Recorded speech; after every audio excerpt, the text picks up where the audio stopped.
Special guest in studio joining us right now on TribLIVE Radio. Josh Taylor here inside the TribLIVE Radio studios. Very special guest joining us. She's been in town already this week. She is being featured at Blush on 9th Street downtown all weekend long. Her name is Kendra Lust. Thanks for joining us. Hi, thanks for having me.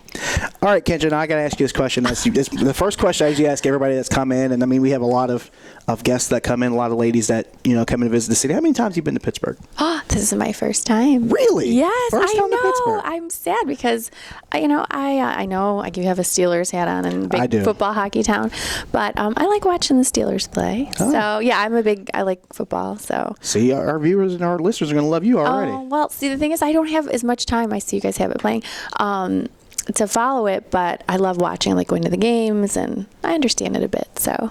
All right, so let's let our listeners find out where are you from originally. Well, I'm from the city of Detroit, and I still live there.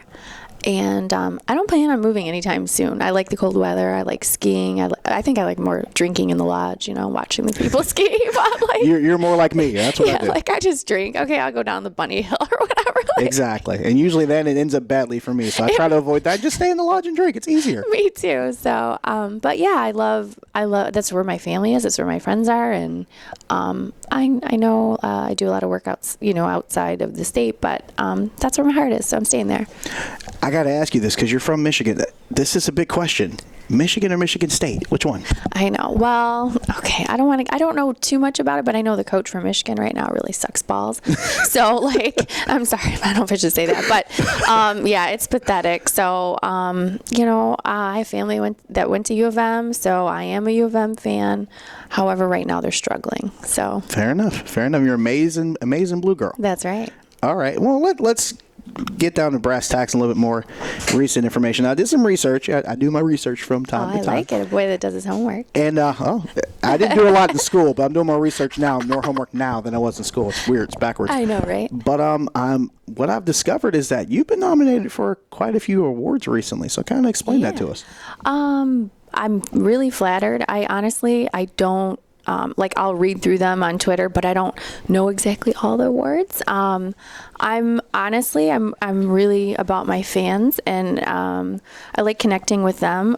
I mean, an award would be great. I'm not going to lie, but ultimately it doesn't kind of define my career.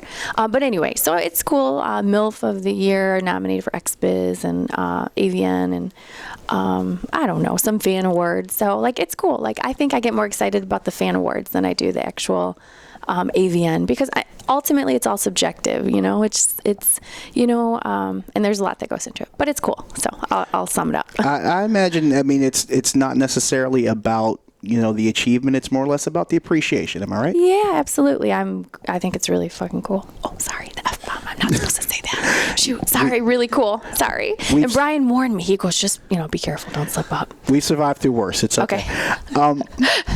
All right, let me ask you this question, because you mentioned, about your appreciation for your fans. I see you're really active on social media. You're on Twitter a lot of retweets and interacting with fans. Yes. What's that like on a daily basis? Oh, it's busy.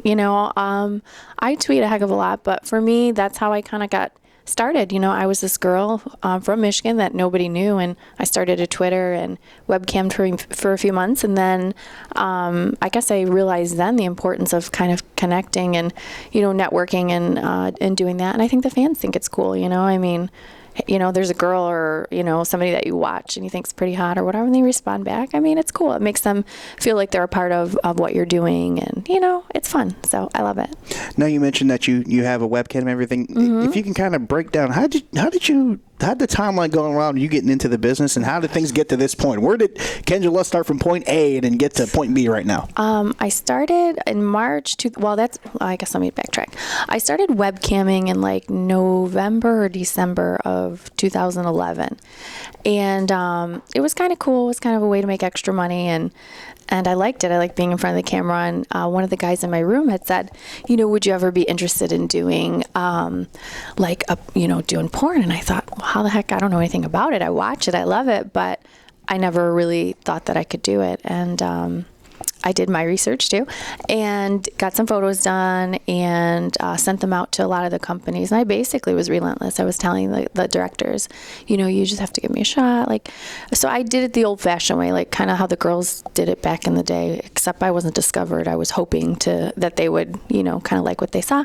And I shot my first scene March 2012. So yeah, so it's just kind of like I was kind of pestering the industry, like, you got to give me a chance. So kicking the door down. I was like, come on, So I went out to LA. I didn't know anybody. I mean, I didn't have an agent, and just did my own thing. So, and then realized, like, okay, there's a lot more companies than the main ones that I watch. So got an agent a couple months after, and just been doing my thing. And 2 years later, nominated for awards. And I was nominated. Going all over the country and everything. I know. I'm hoping to get to Chile to feature dance with the club down there, Platinum Chile.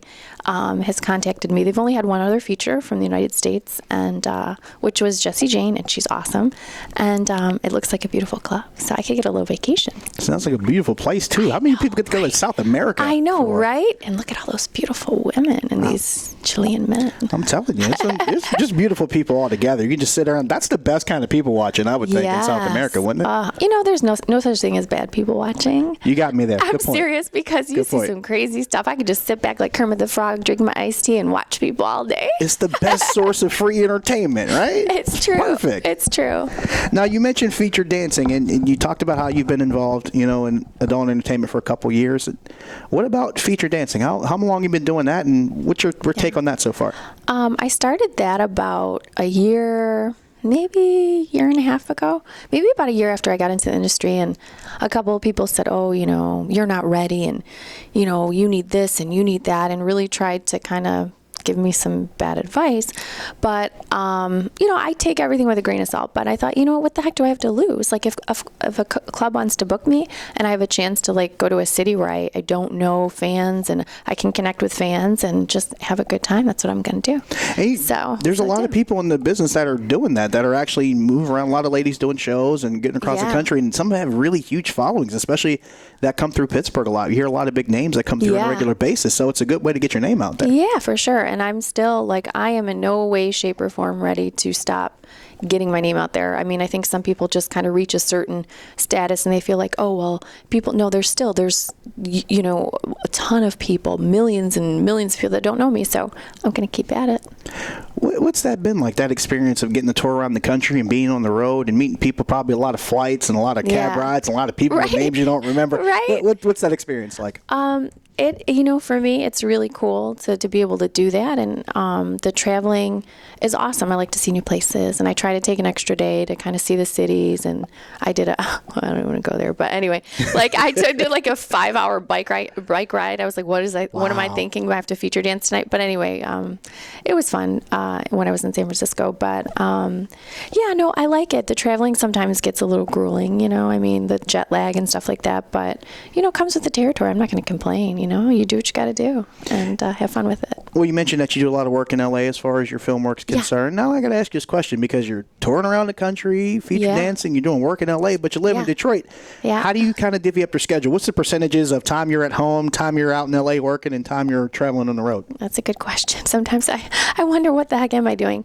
For me, it's a balance. I try to limit myself to shooting like 7 days a month, and then, maybe feature dance once a month maybe, or every other month. So it just kind of depends, because there's other projects that I've been working on. I have this thing, it's like a mainstream it's called Fap Wraps, which is really cool. So it's like PG rated stickers that for game boxes and stuff like that. So it's kind of cool. So I'm also working on another thing. It's called The Perfect Stroker, and you'll hear more about that. So I've got other projects that I'm trying to kind of like coordinate in between. So I would say, maybe 25 to 40%. I don't even know if that's the right, but about that. I'm on the road. The rest I'm home. So I like that. All about balance, right? It is, because if, I'm seriously, if I don't have balance and my coffee, I'm not happy. And I haven't had my damn coffee. You haven't had coffee yet? I know. I'm looking at Brian thinking, we're going to have to stop for coffee, my treat. You have to. I mean, it just from my schedule alone, for bouncing around so much, if I don't have coffee, my day's shot. So I can only imagine at this part of the day what you're going through right now. So yeah. We could talk coffee for days, though, right? We don't need to go that route, do we? No, hell no. Well, if you ever get a chance, if you get a chance to stop by Blush this weekend, 9th Street downtown, Kendra Luss will be there all weekend long. Well, not all weekend, because obviously you got to sleep a little bit. She's got to get her coffee, so she won't be there the entire time. Yeah. But while you're there, either tonight or tomorrow night, stop by, say hi, buy her a latte, will you? Kendra Luss, she deserves it. Thank you. Josh Taylor, TribLIVE Radio.